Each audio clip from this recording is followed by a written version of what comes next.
to the Armed Forces Bowl, Navy taking on Oklahoma, in which this line, and this is a correct line, this is pulled directly from the source, Vegas.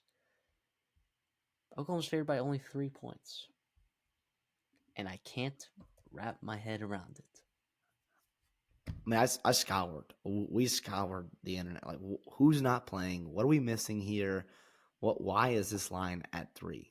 And this is all due respect to Navy. Obviously, what they did to Army was freaking awesome, right, on national television. That was fantastic.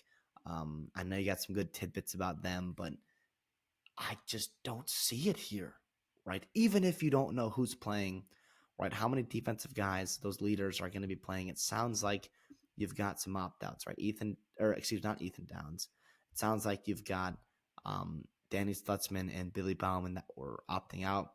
It sounds like Ethan Downs, the original plan was maybe not to be, you know, a guy who's playing the bowl game, but it sounds like maybe he is going to. You're hearing some stuff out of there, which would be awesome for you, especially against a pretty darn good, Navy offense and what they can do being explosive.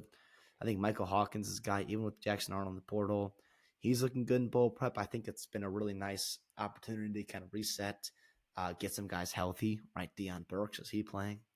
Right? Zion Kearney, is he playing? But you haven't played with receivers healthy all year. Like, why does that change now, right? And also, too, you've also been playing with one hand behind your back because your coaching staff offensively, right, were misses. And now you got Ben Arbuckle in there who's not going to be calling plays, right? It's going to be um, the same guy calling plays. I forget what his name is, but he's still calling plays there that it was at the end of the season. But he's in there coaching quarterback. So I think it's a really nice opportunity to see what he did with John Mateer, Ward, all the very good quarterbacks there, Ben Cam Arbuckle, Ward. Cam Ward, and getting Michael Hawkins ready to go because he did not have a chance to compete. Last time we saw him out there, Was he also with Bailey Zappi? that would have been Bailey Zappi at Western Kentucky. Yeah, awesome. Different kinds of quarterbacks, obviously, all of them Different. very Yeah. different. But Hawkins, I think he can get the best out of him. So, And like, yeah, I guess Navy to win this game has to score points, right? Because, like, Navy's defense, can we agree that it's not good, right? Like, it's not good. no, Okay. it's not. You might be looking like, okay, well, they're top 50 in their pass defense. They're top 80 in their run defense. Yeah, that's not great, but they played Army. What they played Notre Dame. Guys, like any like standard counting statistic, right? That you're gonna look at for Navy or Army or Air Force for that matter, you have to take it with a grain of salt because these games are limited by the number of plays that are actually run in the football game. Okay, watching this defense, there are holes. They have been out physical before.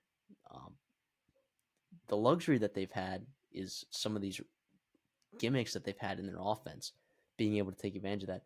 And we saw that, happen against Memphis, who turns out they didn't have a great defense either, right? Maybe Florida State was just really that bad, right?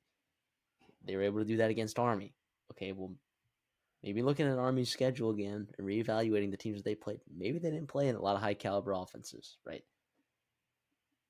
I don't know. I do think Billy Bowman and Danny Stutzman being out are huge, right? For the total, team chemistry of that defense, the ability, the upside of it, right?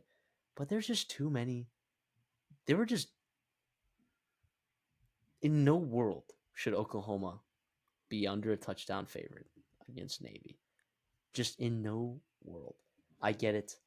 Navy's scrappy. They're in a bowl game. All right, it's the Armed Forces bowl game. Okay. But also, this game's in Fort Worth. It's not that far from Oklahoma, right? You got a bunch of kids probably going home, visiting family, right? This game's on Friday the 27th. Kids that are probably going to get to spend Christmas with their families in Fort Worth or Dallas or whatever, and then still make it to the game. And I don't know. If Navy does get to the red zone, they have to capitalize. I know that they've been one of the best teams in the country in the red zone. They're second in the country in red zone touchdown percentage behind Indiana before that Ohio State game.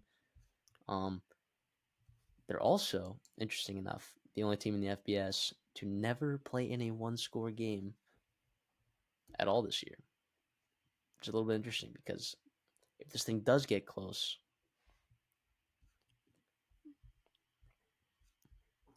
I mean, we haven't been able to entirely trust the Oklahoma coaching staff, but At least they've been feels like, there. yeah, it feels like you got a little bit, maybe a little bit more battle tested. Now, maybe that was wrong, Rivers. You can't call it the Navy midshipmen and not battle tested. Yeah. That's pretty terrible. But Uh, at least maybe they haven't seen games like that. Their coaching staff hasn't managed games like one score game. I don't know. It's a something to thought. consider for It's a sure. nugget, right? In these bowl games, we're trying to find all these angles. I just think the angles to Oklahoma -3, and I don't think I have to think much about it, right? You saw now Notre Dame's defense is pretty special, right? But you saw what they did to that Navy offense. They made it look like absolute garbage. Alec Texa, pretty solid player. Uh, Eli Heidenreich, decent player when he has explosive plays in the receiving game. I get it. Horvath is a decent quarterback, for Navy standards. As long as Oklahoma doesn't give up explosive plays in the pass game, I think, because I really don't see them marching down the field, down Oklahoma's throat, as Oklahoma's been a pretty good defense. I think this would just be really embarrassing if Oklahoma lost here. I really do. Even with this point spread. And Vegas knows things better than we do sometimes. But in bowl games, we like to think that there are sometimes some outliers that we could sniff out. And I think this is one. Absolutely. And also, not only is the coaching staff kind of a little desperate here, too, this is an Oklahoma team that's, yes, losing a lot in the portal, but they're bringing in a lot, too, right? So you've got a lot of guys who are maybe didn't play a ton in the regular season at the wide receiver position. There are other spots there where linebacker, safety, but they're still very talented, right? And they're also hungry for an opportunity to play and showcase their talents for their coaching staff before they get those other guys on campus. Yeah, it's something really interesting to monitor there as well. Like, oh, I remember that guy from recruiting. Oh, I remember that name as well. Oh, look at that. Look at that. Where's he been for Oklahoma? Look at him. Look at him move. So, yeah, I think got a lot of talent there still. And, yeah, this is a spot here. I'm not worried about letdown at all for Oklahoma. These players, these coaches, they'll be ready to play.